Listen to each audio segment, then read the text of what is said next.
John, thanks for jumping on, buddy. Wanted to obviously share your story, your kind of injury rehab story. We've been trying to train together for a couple of months now, haven't we? But I Yeah. wanted to share your story because I know a lot of people kind of resonate with kind of your background. But if you just jump in, mate, and just kind of give us a backstory, if that's all right, and the injuries Yeah, and kind of how you got there. definitely. So I think I'd always been like quite active. Used to spend a lot more time like in the mountains, walking and climbing and doing those sorts of activities. And then like a few years ago, I got really motivated to try and do things quicker, like cover more distance.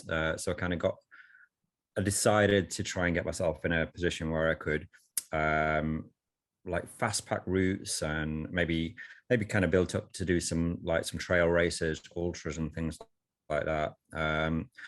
So that kind of journey initially just started with me just starting to try to run almost like people who are kind of approaching couch to 5K or couch to 10K, kind of just building up mileage, not really having that much of a clue of what I was doing, just kind of trying to build it up. After a while, I actually got a running coach just to kind of help me kind of put a plan together.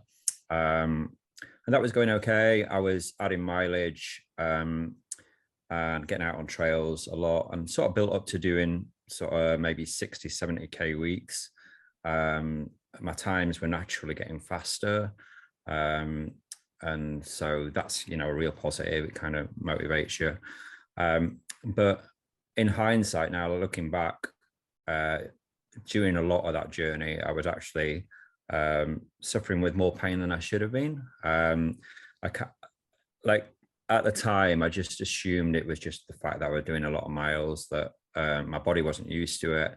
And so aches and pains, my shins were very, very sensitive, and they were getting to the point where I couldn't even rest the duvet on my legs, because they were that tender. But I just assumed that this was like all kind of part and parcel of, like the almost like no pain, no gain philosophy. I was like, Yeah. If I'm going to do the miles, I'm going to suffer for it. Yeah. And I didn't really understand everything else that should have been in place. My coach at the time was like, from a running point of view, it was very, very good and like very experienced at kind of trail and ultra things. But I guess because it was all done virtually and he didn't see videos of me running, he didn't know me as a person. He didn't maybe know if I'd got any imbalances or if there were things like out of kilter. And I think that there clearly was. And so by the time I was kind of getting into 70K weeks last March 2021, off my own back, I sort of did a 45K run with quite a bit of ascent. And after it, I just couldn't really, I could barely bear weight on my legs without pain. I went to see some running physios who diagnosed it as that I'd had shin splints that had progressed into probable stress fractures. And it was at that point that people started to make me aware of maybe all the things that I'd not done, but no one had made me aware up until it was too late, really. I was like, maybe my running form wasn't great, or it could have been improved upon. I wasn't doing, or doing very, very little strength and conditioning to support that. When I went to see the running physio after the damage had been done, they were saying that they didn't think that I was engaging my glutes, that maybe my posterior chain was weak, and in hindsight now I can see that I was neglecting those things, but I was kind of going in and I didn't have that information to start with. So so after March, I was essentially told to weight bear as little as possible for a few months, and then gradually kind of just get back to kind of walking the dog and doing little things. About that time, though, I also had surgery on my elbow due to from a fall I had in the mountains a few years ago, where my elbow not healed properly. So it essentially took me out of pretty much all activity for 5 or 6 months. I couldn't run, I couldn't climb. So it was like a bit of a bleak time. But by the time my elbow had healed, it meant that my legs had had a really good time to heal, really. So I then started to return to it. I got some help with my running form. And now looking back, when I see videos of how I used to run, I was really heel striking, I was overstriding, I wasn't lifting my feet. I can see that was a bit of a car crash. But part of that was that I think that my body didn't have the strength to maintain good form. And so I think when I reached out to you, or when I heard about the things that you'd been able to help people with, and I think I downloaded a pack that you had on offer of some of your videos, and they all resonated so much that I was just like, well, that's me. that's the person I am, and I want to be fixed. And so I think obviously it's everything we do. Like for me, the running is like the sum of a lot of different parts, and I don't think I ever fully realized that. It's just like, it's not one thing. It's not just about having better running form. It's not just about having an aerobic engine. There's so much going in. And I think particularly over the last couple of months, although I've been much more mindful about how I build my distance now, I'm suddenly having kind of blue sky moments where I'm like, oh wow, this feels really good. This feels a lot less effort than it used to, and it's not hurting me afterwards, which is just amazing. You said to me the other day, I'm going to jump in, but you said to me the other day, you said I didn't realize it didn't have to hurt or something. I think you wrote. Oh yeah, 100%. I feel, it feels crazy now, but I genuinely felt that after a long run, if I'd run 20-30k, that I just got to get used to the fact that I couldn't brush anything against my legs for a day or two. But now it's such a relief, and it's so nice not to have that. But yeah, I thought it was just almost like an occupational hazard. It's like, you're going to run long distance, it's going to hurt for days.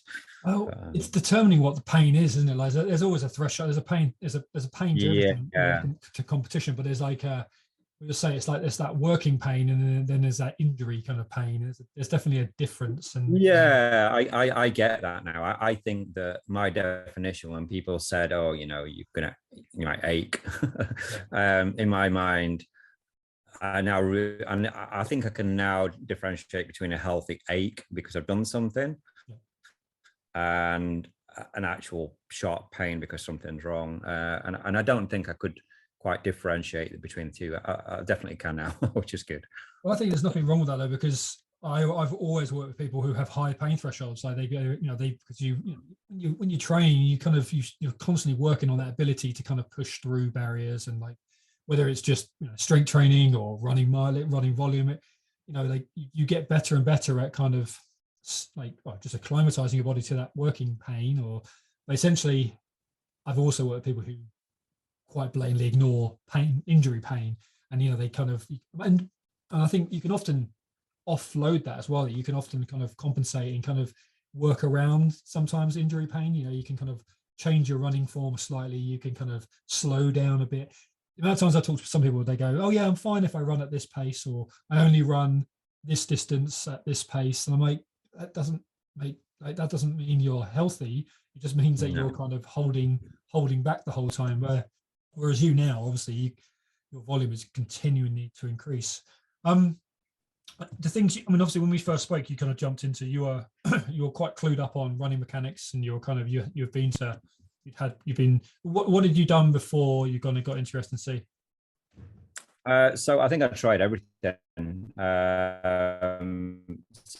So after the injury, I stride and gait. I went and had running technique coaching, and these things definitely helped. And particularly the running form coaching. But as I've said, I think that I couldn't have sustained the good form without the S&C. I feel that now that I've got a bit more of an idea of how maybe I should run, I'm aware that I'm engaging muscles that I wasn't using before. So I think so that they were on the periphery, but I think it was definitely a little while into the S&C program that I kind of had a moment where I was just like a eureka moment where I could see actually this will make quite a lot of difference, which is really encouraging. Well, yeah, I mean, there's always conversation to have. Obviously, your mechanics looked at, your running mechanics looked at, your gait looked at, or, the footwear. But then obviously, yeah, as you say, if you don't have that level of conditioning in the muscle tissue and you don't have that tolerance to actually absorb that force over long distances, then you just, all those mechanics are just going to keep falling to the wayside, aren't they? And you're going to end up falling into those bad patterns because you're compensating. So, no, I mean, with your strength programming, that's the whole idea, right? If we're trying to build you from the ground up, almost, we're trying to, anything you're weak in, deficient in, we're trying to build up so we can bring better balance to the body, but also better conditioning, so you can keep holding better for longer. You when it comes to sort of like you've been following what three strength sessions a week at the moment? Yes, I have. Yeah, and that's been really good. I think that as I'd previously got a place on a marathon, which is in a couple of weeks. So although I've been really mindful about upping my volume, I was aware that I did need to up my volume. So I think over the last few weeks, it's been a bit more of a challenge to balance everything. Yeah. But I think it's one of the things that I've learned. And it's another thing about the program or programming that didn't really occur to me, that it's like having that whole big picture. It's like balancing everything and maybe doing something on a different day if it's not the right day to do it, and making sure that my nutrition and my sleep's on point as well, and taking into account life stresses and things like that. So but three sessions a week is currently where I'm at. Yeah. What have been the hard points along the way? Because obviously, you sounds like you've just kind of you struggled and then now you're not. Oh no, I mean, it's all been like there's been periods, like weeks where like the fatigue, the fatigue's been real, but particularly because I've been working towards this arbitrary raise, so like trying to increase my running volume, and that kind of with the time that was increasing my S&C volume as well. And work was busy, so it was just definitely there's been a few weeks where it was kind of like a struggle to get everything done. But then when I got to a rest day, or when I felt like I banked that work, I felt okay. I feel better for this. So there were some times that I think that I'd make sure I did my sessions. I'd come in from work and I'd probably be asleep at 8:30 or something. But yeah, I think that's it. I think it's just realizing that sometimes, when you've got a lot going on, you need to balance things, and you need to maybe try and get some slack from some other areas, I think, to just try and get it all done. But it's that cumulative load, isn't it? Like that cumulative stress we talk about. I mean, you've mentioned it numerous times now, this almost like this holistic approach, but it's nothing fluffy about it. It's like you have a manual work, you work, you've got a physical job in the sense that like there's a load to that. And then on top of you're trying to get back into running again, trying to improve your volume, and then obviously trying to build in your strength and conditioning program. It's just that, the toll on the body and the making sure you're fueling enough, getting enough energy in, like it is hard sometimes, but as I said, like you said it well there, you bank it, you keep putting that work in, keep non-negotiable, keep getting that work in, and suddenly you suddenly find yourself with more to work with, as long as you get a rest in. I mean, some people aren't very good at resting, and they never actually get an opportunity to see those results. But are you pretty good at resting? Like, do you feel like you can get a rest day in? I'm maybe not over as well these last couple of weeks. think that I'm aware of things that I need to do. Like sometimes if work's really hectic and, you know, maybe I'm working a 6-day week, then it can be difficult because there's only so many hours in the week. And then, but little things that have kind of been suggested in the program, even things like trying to have less screen time, like closer to when I want to get to sleep, even be like being mindful about how late I'm having cups of coffee and things like that. It's just like, they're all little things, but I think it's all sustainable as long as I'm getting more than, say, 4 hours sleep a night. Like if I have a really bad week of sleep, then it makes things a lot harder. So yeah. Funny when people talk about recovery, because like one of the biggest things is sleep. Like it's funny how like we talk about all these other different ways of getting recovery and aiding recovery, but yet if sleep isn't, if not prioritizing that and getting as much of that as possible, then you're always gonna be kind of playing catch up a little bit. So it's the big one, isn't it? What's any lessons for those listening, like who potentially are struggling with similar kind of tibial stress fractures or lower limb injuries? Like any tips around that or lessons you learned? I'd say that the biggest things for me have been like patience and consistency. Like when I let's say last March, when I was like at a point, okay, this is actually a stress fracture now, and people were advising me that essentially I couldn't do anything. Up until that point, I'd had a really good training block with this coach, and you know, maybe I've been with him for about 6 months, and I'd seen my fitness go to levels that I'd not seen it go to in my adult life. So then to be told you can't do anything for months as a very active person, that's horrible. And like there was a part of me that was just like, I'm just going to try and do a bit of something, and that was a really bad idea. You know. But then when I went back onto, okay, I'm now in a shape where I can start to pick up again, I'd lost a lot of fitness, and that's really can be quite discouraging. Yeah.